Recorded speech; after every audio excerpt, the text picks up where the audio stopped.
144 হার্জের gaming display, তার সাথে মিডিয়াটেকের semi flagship টাইপের চিপসেট এবং সর্বোচ্চ 120 ওয়াটের চার্জিং স্পিড, এই সকল স্পেক্স মিলিয়েই Redmi Note 11T Pro এবং Pro Plus এই দুটো ফোন বর্তমানে লঞ্চ করে দিয়েছে Xiaomi। আর এই দুটো ফোনের ভেতরে Note 11T Pro স্মার্টফোনটা সম্পর্কে জানাচ্ছি আজকের ভিডিওতে। সর্বপ্রথমে আনবক্সিং থেকে শুরু করা যাক। ফোনগুলোর বক্সকে আনবক্স করলে আপনারা ডিভাইসটির পাশাপাশি বেশ কিছু user manual guide, SIM ejector tool সহ 67 ওয়াট থেকে 120 ওয়াটের চার্জিং ব্রিককে পেয়ে যাবেন। তার সাথে USB Type-C ডাটা কেবল তো রয়েছেই। প্রথম দেখায় Note 11T Pro স্মার্টফোনটাকে আপনাদের আইফোনের মতো মনে হতে পারে।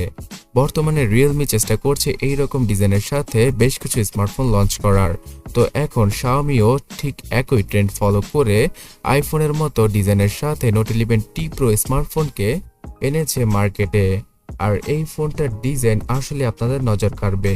পেছনের দিকে গ্লাস বডি ডিজাইন থাকলেও এর পুরো ফ্রেমটাই প্লাস্টিক দিয়ে তৈরি। এছাড়া সামনে রয়েছে কর্নিং গরিলা গ্লাস 5 এর প্রোটেকশন। স্মার্টফোনটির পেছনে ট্রিপল ক্যামেরা সেটআপ রয়েছে অনেকটাই আইফোনের মতো, তবে ফ্ল্যাশ লাইটটা ম্যাক্রো ক্যামেরার নিচেই অবস্থান করছে। তাছাড়া একদম নিচের দিকে Xiaomi ব্র্যান্ডিংটা তো রয়েছেই। সো এই স্মার্টফোনটার ডিজাইন আপনাদের কাছে কেমন লাগলো অবশ্যই কমেন্ট করে জানাতে পারেন। ফোনটার ফ্রন্টে পাওয়া যাবে গেমারদের জন্য বিশেষ ডিসপ্লে, মানে 144 হার্জের IPS LCD প্যানেলের ডিসপ্লেকে ইউজ করেছে Xiaomi এখানে। আর এই স্মার্টফোনটার ডিসপ্লে অবিকল রিয়েলমির 9S এই স্মার্টফোনটার মতোই, যেখানে কিনা সবচেয়ে বেশি হাইয়ার রিফ্রেশ রয়েছে যে কোনো স্মার্টফোনের জন্য। আর এই স্মার্টফোনটাতে 360 হার্জেরও বেশি টাচ স্যাম্পলিং রেট থাকায় যারা কিনা গেম খেলতে ভালোবাসেন তারা খুব ভালো রেসপন্স পাবেন ডিসপ্লেটা থেকে। আর রেগুলার লাইফেও ইউজ করার সময় অনেক বেশি স্মুথ মনে হবে মাখনের মতো ফোনটার ডিসপ্লে। কালার ক্যালিব্রেশনের কথা বলতে গেলে কিছুটা অ্যামোলেডের মতো ভাইব পাওয়া গেলেও ব্ল্যাক এরিয়াতে পুরোপুরি ডিপ ব্ল্যাক হতে পারবে না। তবে হ্যাঁ, ডিসপ্লের কোয়ালিটি সবচেয়ে ভালো। 5 হল কাটআউটের সাথে আসা Redmi Note 11T Pro স্মার্টফোনটাতে 16 মেগাপিক্সেলের ইন ডিসপ্লে সেলফি ক্যামেরা রয়েছে। আর এই ডিসপ্লেটা সানলাইটও খুব ভালোভাবে ভিজিবল হতে পারে, বিকজ এখানে 600 নিটসের ব্রাইটনেস রয়েছে, যেটা কিনা এনাফ ফোনটাকে রোদের মধ্যে ইউজ করার জন্য। সো এত হাইয়ার রিফ্রেশ রেটের ডিসপ্লেকে খুব ভালোভাবে কন্ট্রোল করার জন্য অবশ্যই খুব ভালো মানের এবং শক্তিশালী একটা চিপসেটের প্রয়োজন।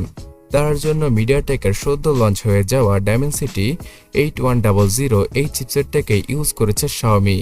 আর এখানে মজার ব্যাপার হলো গিয়ে রিয়েলমি তাদের GT Neo 3 স্মার্টফোনটাতে সেম চিপসেটকে ইউজ করেছিল, আর সেই ফোনটার price Xiaomi Note 11T Pro থেকে অনেক গুণে বেশি। সো Xiaomiর যে গুণটা সবচেয়ে বেশি ভালো লাগে সেটা হচ্ছে গিয়ে তারা খুব কম প্রাইসের মধ্যে ভালো পার্টসগুলো তাদের ফোনের মধ্যে দেওয়ার চেষ্টা করে, এবং এখানেও তারা সেটাই করেছে। Dimensity 8100 এই চিপসেটটা একটা 5G চিপসেট, যেখানে কিনা 13 থেকে 15টা 5G ব্যান্ডের সুবিধা পেয়ে যাবেন আপনারা। সো বাংলাদেশে ফোনটা আসলে আর যখন কিনা বাংলাদেশে 5G চালু হবে তখন নিঃসন্দেহে আপনারা হাই স্পিডেই 5G কে ইউজ করতে পারবেন। এছাড়া কানেক্টিভিটির জন্য ক্যারিয়ার এগ্রিগেশনের ফিচার তো রয়েছেই।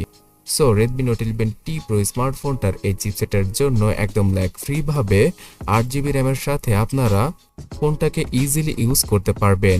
ইউজার এক্সপিরিয়েন্সের কথা বলতে গেলে Xiaomiর MIUI 13 এর পাশাপাশি Android 12 এর সাথেই আসে out of the box Note 11T Pro স্মার্টফোনটা, যেখানে কিনা আগামী 2 বছরের অ্যান্ড্রয়েডের আপডেটের পাশাপাশি 4 বছরের MIUI এর আপডেট পাওয়া যাবে ফোনটি থেকে। তাছাড়া MIUI 13 এর সব ধরনের বাগকে কিল করার চেষ্টা করেছে Xiaomi। ইনফ্যাক্ট বর্তমানে যতগুলো স্মার্টফোন আসছে MIUI 13 এর সাথে সবগুলোতেই তেমন কোনো মেজর প্রবলেমের দেখা পাওয়া যায়নি। ভার্চুয়াল র্যামের ফিচার, কিউআর কোডের মাধ্যমে পাসওয়ার্ড শেয়ার করা, পার্শিয়াল স্ক্রিনশট, প্রাইভেসির জন্য ক্যামেরা, লোকেশন আর মাইক্রোফোনকে ডিটেক্ট করা, এই সকল ফিচার তো রয়েছেই Note 11T Pro স্মার্টফোনটাতে। সো এক কথায় বলতে গেলে ইউজার এক্সপিরিয়েন্সগত দিক দিয়ে Note 11T Pro স্মার্টফোনটা খুব ভালোই হবে যে কারোর জন্য। আর এই ফোনটার গেমিং পারফরমেন্সের কথা বলতে গেলে পাবজির মতো গেমটা অনায়াসে 60 FPS এ হাই সেটিংসে রেখে প্লে করা পসিবল। ফ্রি ফায়ার গেমটা তো পানির মতো চলবে ফোনটার মধ্যে যে কোনো সেটিংসেই। আর কল অফ ডিউটি থেকে শুরু করে অ্যাসফল্ট 9 এর মতো গেমগুলো ইজিলি প্লে করা যাবে Note 11T Pro স্মার্টফোনটা দ্বারা। যেহেতু এখানে 144 হার্জের ডিসপ্লে রয়েছে, তাই এখানে গেমাররা সবচেয়ে বেশি হেল্প পাবেন গেমিং এর ক্ষেত্রে। স্টোরেজ সেকশনের কথা বলতে গেলে 6GB 8GB এই দুইটা র্যাম ভেরিয়েন্টের সাথেই আসে নোট 11T প্রো স্মার্টফোনটা। ভার্চুয়াল র্যামের মাধ্যমে 12 থেকে 16GB পর্যন্ত মেমোরিকে এক্সটেন্ড করা পসিবল, তবে সেটা আপনাদের রেগুলার লাইফে তেমন কোনো কাজেই আসবে না। আর এখানে সবচেয়ে বড় অবাক করার ব্যাপার হচ্ছে গিয়ে LPDDR5 এর র্যামকে ইউজ করা হয়েছে এই ফোনটিতে, যেখানে কিনা UFS 3.1 এর ফাস্টেস্ট ফ্ল্যাগশিপ ক্যাটাগরির 128GB এবং 256GBর ইন্টারনাল মেমোরি রয়েছে। সো আপনারা আন্দাজ করতে পারছেন যে কতটা ফাস্ট হবে এই স্মার্টফোনটি। যে কোনো অ্যাপ আপনারা খুব কুইকলি রান করতে পারবেন ফোনটার মধ্যে।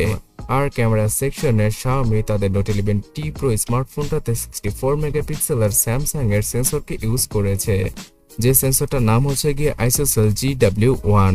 আর এই সেন্সরটা অনেক পুরাতন সেন্সর হলেও এখানে অপটিমাইজেশনের মাধ্যমে মোটামুটি ঠিকঠাক লেভেলের ফটোগুলোই তুলতে পারা পসিবল। 8 মেগাপিক্সেলের আল্ট্রাওয়াইড, তার সাথে 2 মেগাপিক্সেলের ফালতু ম্যাক্রো, এই তিনটা ক্যামেরা সেটআপের সাথেই আসে Xiaomiর Note 11T Pro এবং T Pro Plus স্মার্টফোনটা। এই স্মার্টফোনটাতে 16 মেগাপিক্সেলের সনির ইমেজ সেন্সরকে ইউজ করেছে Xiaomi, যার কোয়ালিটি মোটামুটি লেভেলের। মানে এর আগে Xiaomiর বেশ কিছু স্মার্টফোন যেমন Note 11 Pro এবং Note 10 Pro এই সকল স্মার্টফোনেও সেম ক্যাটাগরির ক্যামেরা সেটআপ ছিল। তো MediaTek 8100 চিপসেটের আইএসপি যেহেতু ভালো, তাই সেই ফোনগুলো থেকেও কিছুটা হলেও বেটার ইমেজ কোয়ালিটি পাওয়া যাবে Note 11T Pro স্মার্টফোনটা থেকে। এই ফোনটা দ্বারা সর্বোচ্চ 4K তে ভিডিও রেকর্ডিং করা পসিবল ব্যাক ক্যামেরা দ্বারা। সামনের ক্যামেরাতে ফুল এইচডি রেজলিউশনের ভিডিও কোয়ালিটি পেয়ে যাবেন আপনারা। সুপার স্লো মোশনের ফিচার, ব্যাকগ্রাউন্ড ব্লার করে ভিডিও করার ফিচার, নাইট মুডের ফিচার, প্রো মুডের ফিচার সহ ব্লক মুডের ফিচারও রয়েছে Note 11T Pro স্মার্টফোনটার ক্যামেরা অ্যাপে। তাছাড়া অন্যান্য সকল ফিচারের কথা বলতে গেলে আয়ার ব্লাস্টার সেন্সর, যেটা দ্বারা কিনা যে কোনো রিমোট কন্ট্রোলকৃত ডিভাইসকে আপনারা ইজিলি কন্ট্রোল করতে পারবেন ফোন দ্বারা, সেটাও রয়েছে ফোনটির ভেতরে।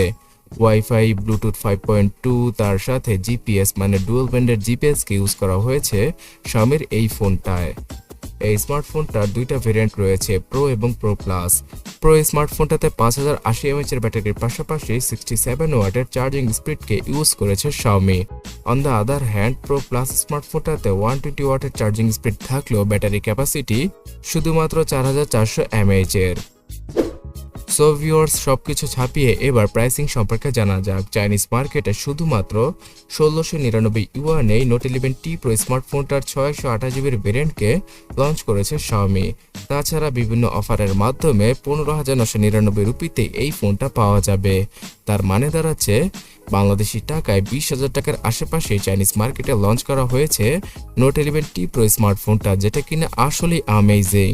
বাট এখানে যদি সুপার অ্যামোলেড প্যানেলের ডিসপ্লেকে ইউজ করা হতো, তাহলে এবছরের মিড বাজেটের জাতীয় ফোনের খেতাবটাও Note 11T Pro স্মার্টফোনটাকে দেওয়া যেত। তবে যাই হোক, ফোনটা আপনাদের কাছে কেমন লাগলো অবশ্যই কমেন্ট করে জানাবেন। আগামী 2 থেকে 3 মাসের ভেতরেই এই ফোনটা বিভিন্ন নামে, অর্থাৎ পোকো অথবা রেডমির কোনো নামে আমরা বাংলাদেশের মার্কেটে পেয়ে যাব, তাও আবার 25 থেকে 30,000 টাকার আশেপাশে। সো আগামীতে এই ফোনটা বাংলাদেশে আসলে সবার আগে জানিয়ে দেব। তার জন্য এখনই টেকনিক্যাল শান্তকে সাবস্ক্রাইব করে রাখুন।